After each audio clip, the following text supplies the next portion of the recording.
Hello, and welcome to the module on Frederick Douglass and Abraham Lincoln. Lincoln and Douglass are most closely identified with the abolitionist movement in their writings, and we've touched upon the abolitionist movement a little bit with Henry David Thoreau in last week's module, and also earlier with Samuel Sewall in his work, The Selling of Joseph. If you recall, The Selling of Joseph was Sewall's arguments against slavery. Abolitionism, of course, is against slavery and the belief that there should be no human slavery.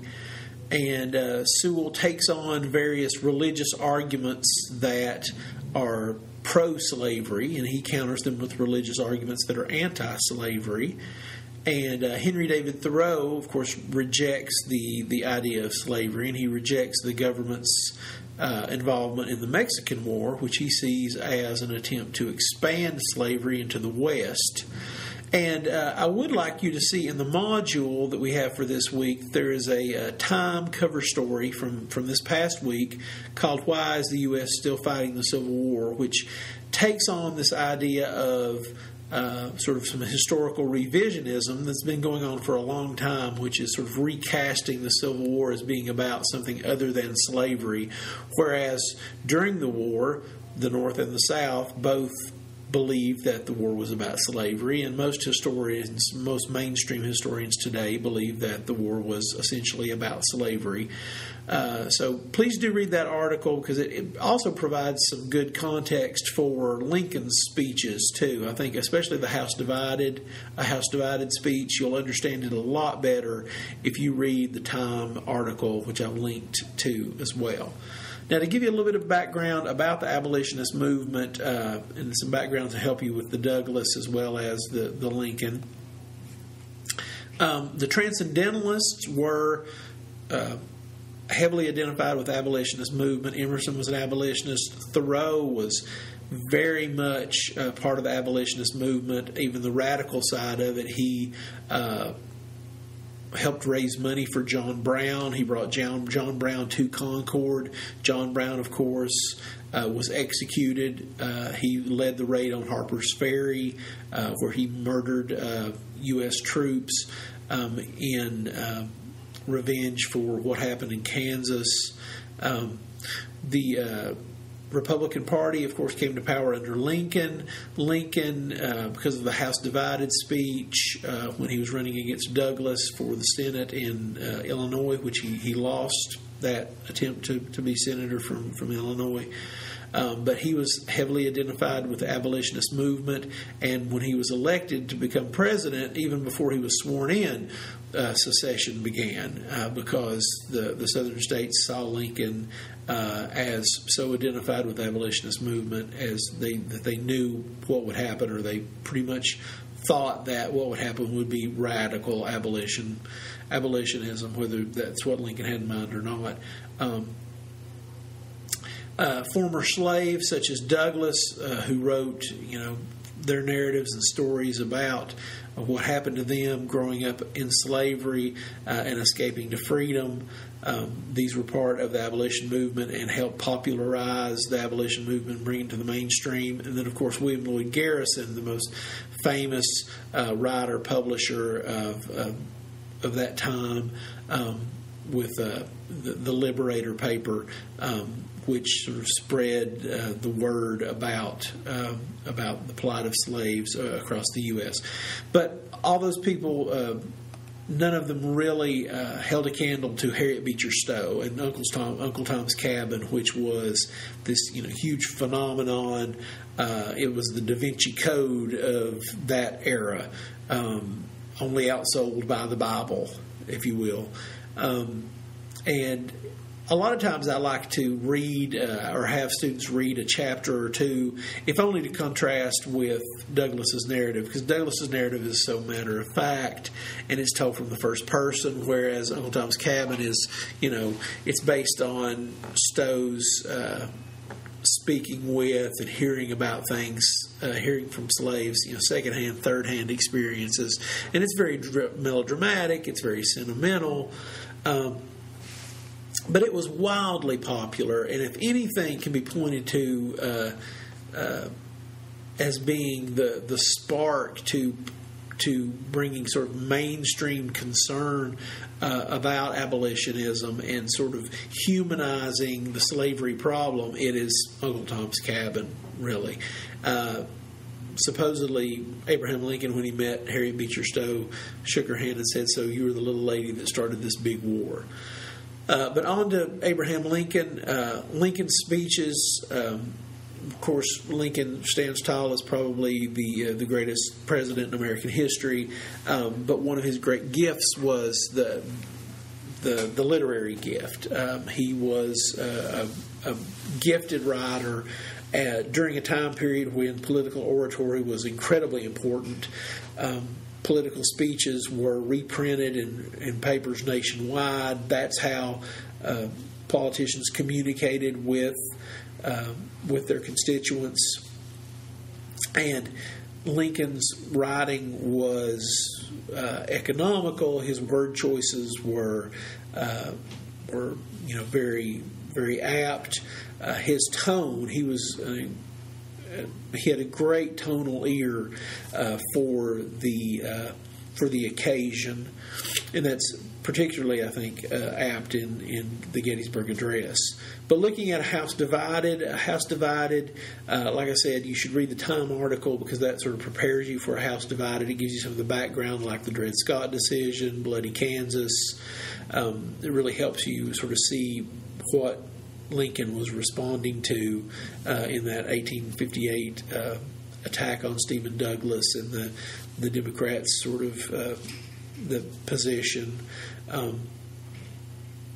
And it's very specific, it's articulate, it's logical, but it's also an attack on Douglass and the Democrats. And he really builds the Republican case against the states' rights stance. But it's very early Lincoln. It's logic mixed with personal attacks. It's very much political oratory of its time, and it sort of sets the stage for what he's going to become. And there are elements of his later style, but it's really sort of setting the stage for what he's going to become. With the Gettysburg Address, we read Lincoln's most famous speech, and why is fairly obvious, I think. It's because it's brevity, it's understatedness, it's economy of language, its biblical tone, I think, is really one of the things that sets it apart. Beginning the 77 years ago, it starts with that tone that makes you expect this sort of solemn, sort of Old Testament style language that puts you in a certain state of mind and frame of mind. And then it ends with the phrasing, government of the people, by the people, for the people, shall not perish from the earth.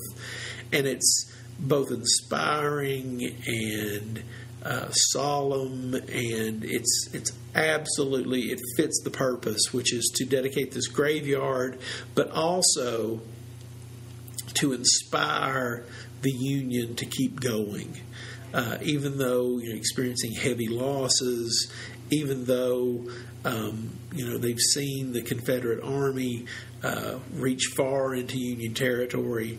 This is a time when they know that because they have the advantage of population, the advantage of technology, the advantage of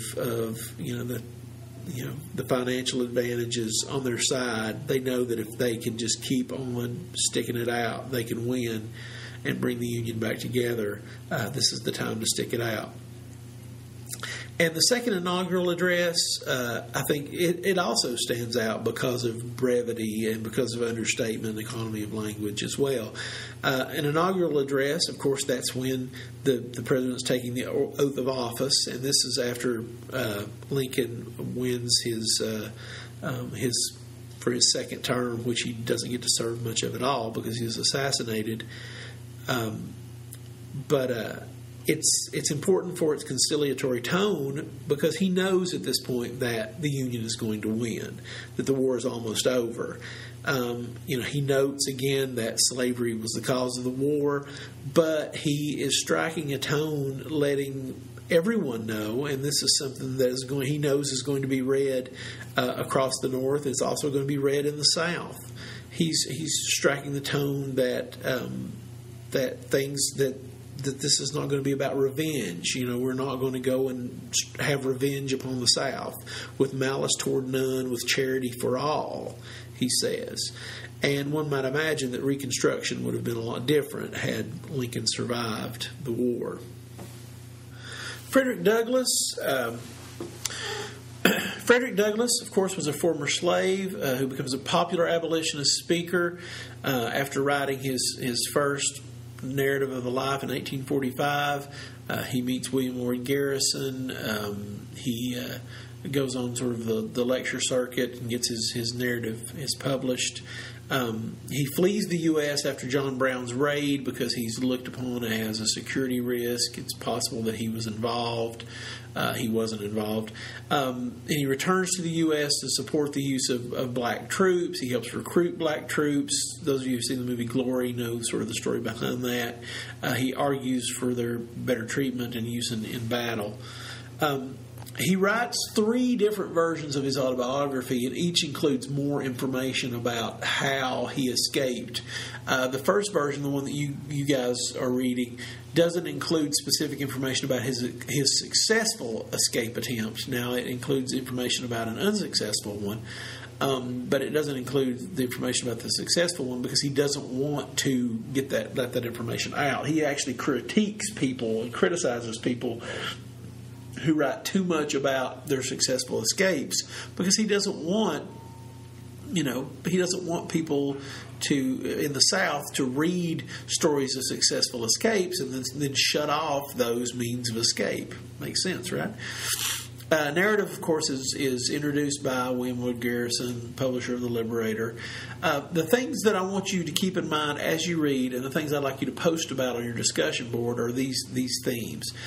First, the horrors, physical and mental, of slavery. Things to look at. The way that Douglass was treated, but he doesn't talk so much about his own physical deprivations as he talks about the physical deprivations and cruelties done to those around him. I'm sure awful things were done to him, and he talks a little bit about that, but he talks about things that were done to his family, his aunts, the children that he sees, some just heartbreaking things that he sees with the children, the other slaves and how they were treated, people that were killed, just some physical and mental tortures, the way that they were degraded, the way that they were treated regarding holidays, and sort of the mental ways that people were trained, and sort of the covert ways that slave masters used to, in a way, sort of brainwash slaves into accepting their lot in life. Self-improvement and education. It's a major theme there, just like that was a major theme in Franklin's autobiography. The ways in which Douglass goes about educating himself, finding motivation to read and write. What are the things that motivate Douglass? How does he find motivation? What are the things that he hears his masters say that spark his interest? Sometimes they're positive things, sometimes they're negative things. Reading and learning being both a blessing and a curse. Consciousness. Finding that sometimes being conscious of your lot in life can also be a very, very negative thing. All of a sudden realizing, hey, I'm a slave. I did not realize that. I thought I was just a person. I did not realize that, oh my gosh, I do not have free will. I've been raised in this environment. I can't do whatever I want to do. I don't have the same rights and privileges as this guy over here because of how I was, raised and brought up. And what Douglass goes through to become aware of that. What are the different steps in the process of becoming aware and then acting on that? Specifically, what he has to deal with from various masters in various situations, along with his learning. And then, there's the situation with Covey, I think, that you'll come to, and how he has to act in a way that is very, very risky. but that allows him to basically stand up and become a man. Intellectual, moral strength, strength of spirit, intelligence, resourcefulness. I think that's pretty incredible, his intellectual and moral strength. His ability to not only transform himself, but also see that there's an opportunity there once he's transformed himself to transform others. He doesn't stop at just learning to read himself, but he realizes, hey, now that I've learned how to read, I need to teach others. Now that I have become aware of who I am and what I am, I need to help transform others. And that there takes a lot of strength and a lot of intelligence. The moral corruption caused by slavery and reinforced by slavery, in particular the situation of Sophia Auld, Captain Auld's wife, who Douglass characterizes as an angel when he first meets her. She had never owned a slave before. And it is the process of owning a slave that transforms this woman from an angel into just an awful, bitter human being. And religion. Douglass is a Christian, but he sees Christianity perverted and turned into a tool for supporting slavery. And he also sees in various places, and I want you to pay attention to this, where men of God, supposed men of God, are some of the worst perpetrators of crimes against slaves. Some of the most cruel masters are ministers. So what is the importance of Douglass and Lincoln? Why are we still reading them right now? Of course, the speeches of Lincoln are some of the most important in American history. We still read them not only because they're important in American history, but because they're also some of the most literary and political speech. His brevity, the chances that he took in language, the power of his speech, I think, is just incredibly important. Much like Jefferson, much like Thomas Paine, these are incredibly well-crafted words. It's not just because they were written during a time of an incredible importance in our nation's history. They were also just incredibly well-written pieces of political speech. Douglass's life not only is it an incredibly enjoyable read, I think, it also has echoes of other great autobiographies like Franklin. It has echoes of the captivity narratives that we read earlier on, such as Rowlandson and Devaka. So the other sort of narratives of captivity. But it's also the most literary of the other slave narratives, like Harriet Jacobs and others that are in the text, and that's why I pulled it out. And it's also extremely influential on some of the turn of the 19th century and early 20th century sort of rags to riches literature, like the Horatio Alger stories, and it's also influential on Langston Hughes and Ralph Ellison, early to mid 20th century African American authors.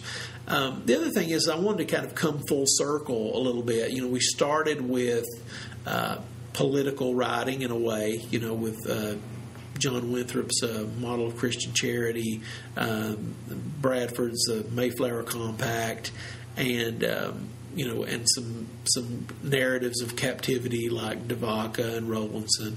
And I think it's kind of nice, even though we took them a little bit out of sequence at the end, I think it's kind of nice to come back sort of full circle with some political speech with Lincoln and with Douglass too.